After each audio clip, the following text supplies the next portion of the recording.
Okay, good morning, sports fans. We have company this afternoon. We got Izzy. Hi, Izzy. Nice to see you back, old fella. After the flood washed you away, now you got back to your territory, haven't you? Good man, good man. Izzy scares me because he thinks my toes are grubs. Yeah. We got a little hand line out there. We got our float out there on a grub that God gave us. There he is, right? And we're just gonna see what happens. So, I was coming over here to get my holder for my hand line, which could spin out into the water, and there was a snake. There's a snake, sports fans. So I want to get my bloody thing holder, but it was only a baby one.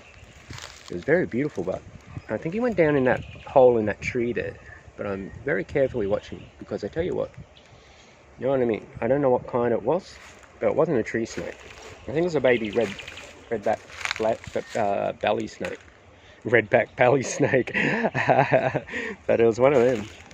I'm just watching around because, you know, I tell you what, I don't think there's any venomous tree snakes here. But what was saying, he was just there like less than 2 minutes ago, and I don't know where the fuck he is now. But I think he went down that hole in that tree there.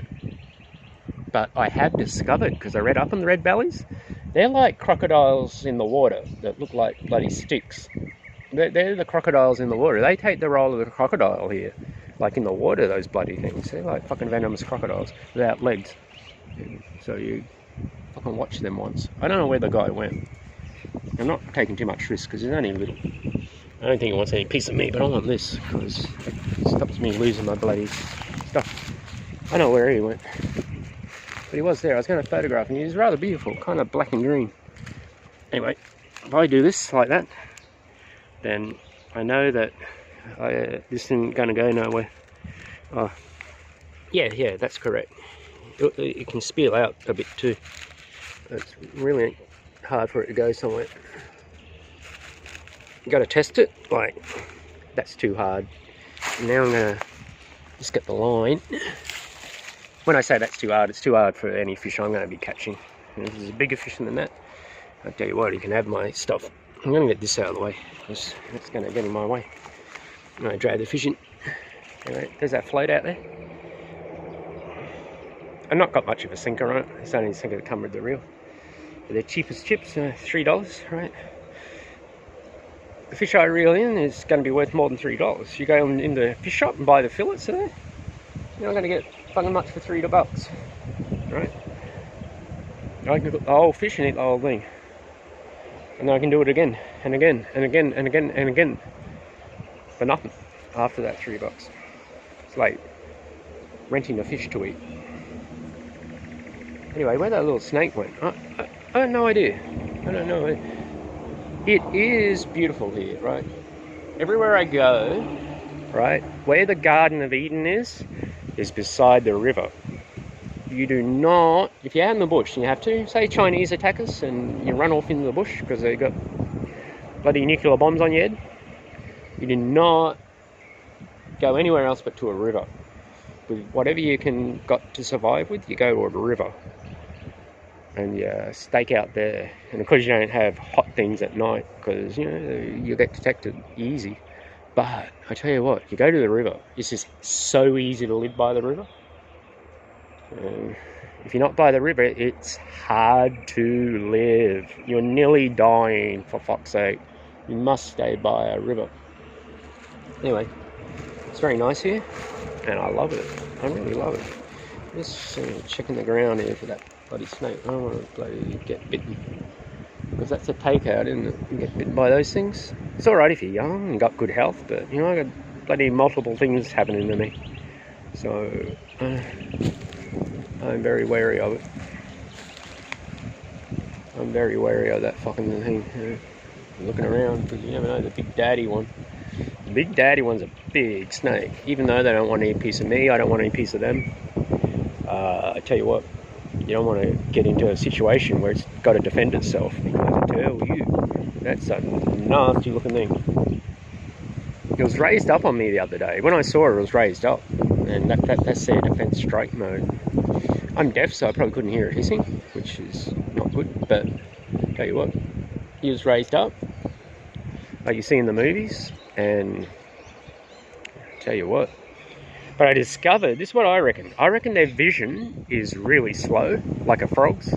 Like he's seeing things minutes after they happen. But the pit sensors are probably dead on processing, because when you think about it, he's got to use two brain things for the two sensors, where he can throw that away, the eyes, and just have it slow vision, and then he can have the pit sensors fast.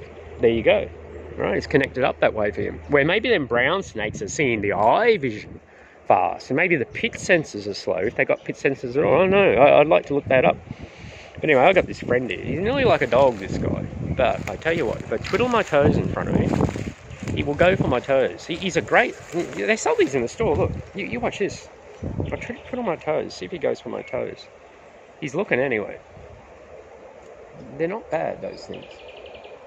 And they're everywhere, you know, and they're semi like aquatic. They're like semi, they're like a cross between a frill-neck lizard and a iguana from Galapagos.